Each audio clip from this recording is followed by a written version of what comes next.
हजहबा यारहबा से फसिए गइल ओकर ससुरा बसिए गइल।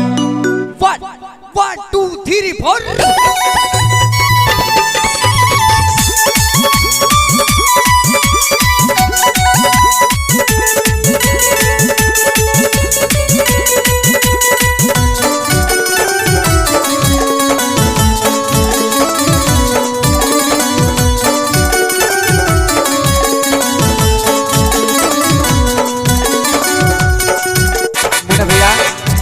कहत लइका कैसे कछ कुआरे में मरले बारू बाजा खूबेले दारू पड़े मसे माजा कछ कुआरे में मरले बारू बाजा ले दारू खूबे पड़े मसे माजा चढ़ली जवानी तोहार लगे दादी पूरा जोशी ए हरे तजवान यारहबा से फसिए गइल ओकर ससुरा बसिए गइल। मुन्ना भैया कहत लइका कैसे अरे जवान यारहबा से फसिए गइल ओकर ससुरा बसिए गइल। जवान यारहबा से फसिए गइल ससुरा बसिए गइल।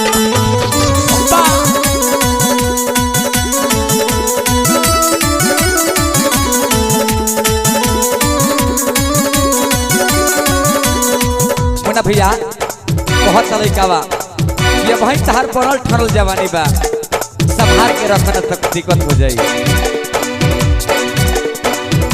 चढ़ली जवानी बाटे रह तू बचाई के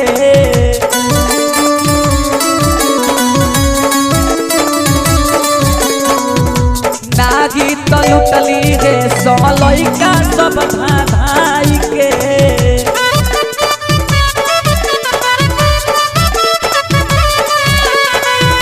चढ़ली जवानी बाटे रह बचाई के नागी तो लइका सब लुटली हे धाई के ऐसे बताब तानी तोहरो न खेला बसी ऐसे बताब तानी तोहरो न खेला बसी।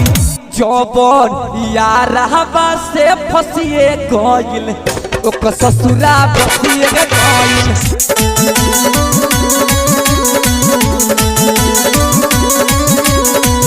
जवान यारहबा से फसिए गइल ओकर ससुरा बसिए गइल।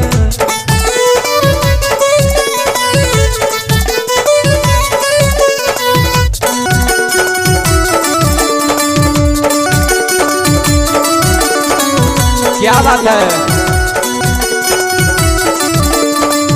यहाँ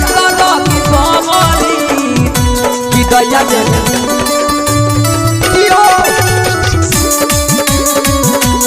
दया देखे देवा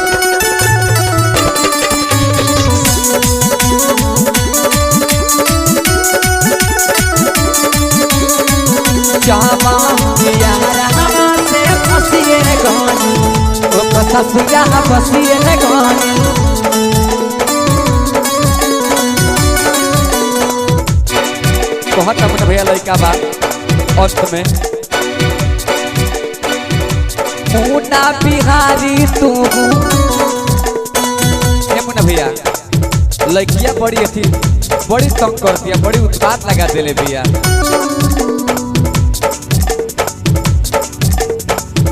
नकली के फेरा में चली पिताई के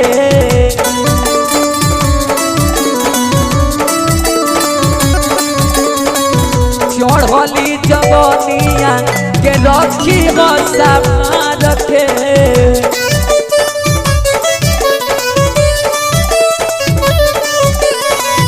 नकली के फेरा में असली पिताई के चढ़ली जब जवानिया के रखी हो समाज के मुन्ना बिहारी दीपक तोहरा के दिल में धसी मुन्ना बिहारी दीपक तोहरा के दिल में धस तो जहां अरे यहाँ से फसिए देखल ओकर ससुरा बसिए गइल। मुन्ना भैया कहते कैसे लइका कहता अरे जहाँ यहाँ रहबा से फसिए गइल ओकर ससुरा बसिए गइल।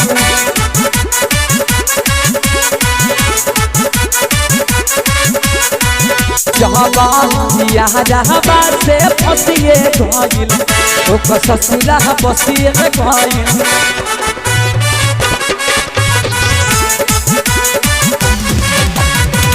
ये गाना आप सबको अगर अच्छा लगा हो तो इस वीडियो को आप लोग शेयर करिए और भाई दिव्यांग कलाकार हैं इनको आगे बढ़ाइए। प्लीज़ आप सब सपोर्ट करिए, इस चैनल को सब्सक्राइब कर लीजिए अच्छा लगा होगा तो, है ना, और लाइक कर दीजिए और शेयर करिए। तो फिर से मिलेंगे नेक्स्ट वीडियो में, तब तक के लिए good take care, bye bye, जय हिंद जय भारत।